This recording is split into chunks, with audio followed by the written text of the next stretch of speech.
Hello guys, good morning, good morning. Ayan, papunta tayo ngayon ng sentrum ng Kalmar dito sa Sweden. At dahil bawal doon ang mga sasakyan, ayan, maglalakad tayo ng 1.5 kilometro. Okay lang naman. Ang gaganda ng mga apartment dito guys, oh. Yayamanin. Wow, ang ganda rin ng kanilang sentrum. Malinis, quiet. Siguro maya-maya lang marami ng tao kasi masyado pang maaga. Sobrang nakaka-relax maglakad-lakad, o di ba? Wow, ang ganda naman ng simbahan nila. See? Det vore cocktailbar. It's a taco bar. Taco bar here. Hey, I know you don't like taco bar. Dat is van Mexico, hè? Yeah, Caesar.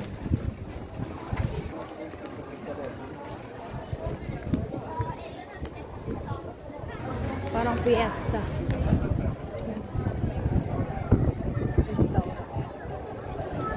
Ano kaya yun? Oh, strawberry.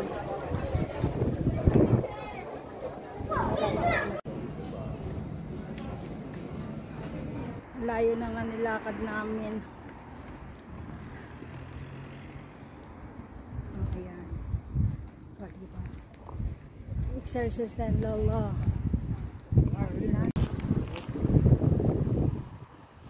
Ayan guys. Pauwi na kami sa aming tinutuluyan. Sobrang nakapagod ng inalola.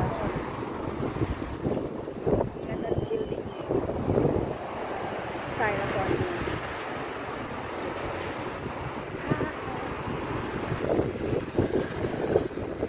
Lakad-lakad lang tayo.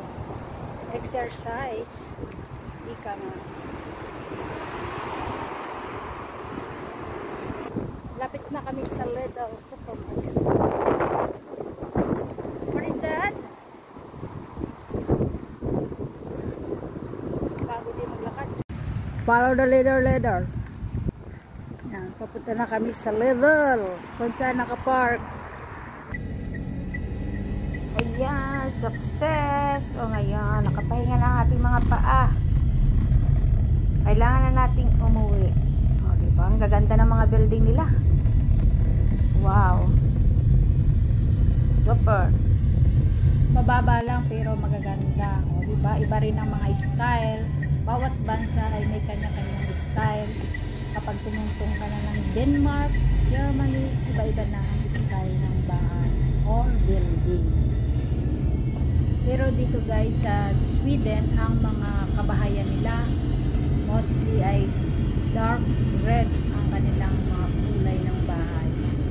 Ito daw ay nagsisimbolo ng malalim at nag-uugnay sa kultura ng Swedish na kumakatawa naman sa isang batayan at napapanatiling paraan ng pamumuhay na naaayon sa kalikasan. Madalas itong nauugnay sa romantic image ng buhay ng bansang Swedish. Sa ngayon, ginagamit ang dark red hindi lamang sa mga traditional na cottage, kundi na rin sa mga modernong tahanan at mga pampublikong gusali. O diba, nakatrivia na ang inyong lola.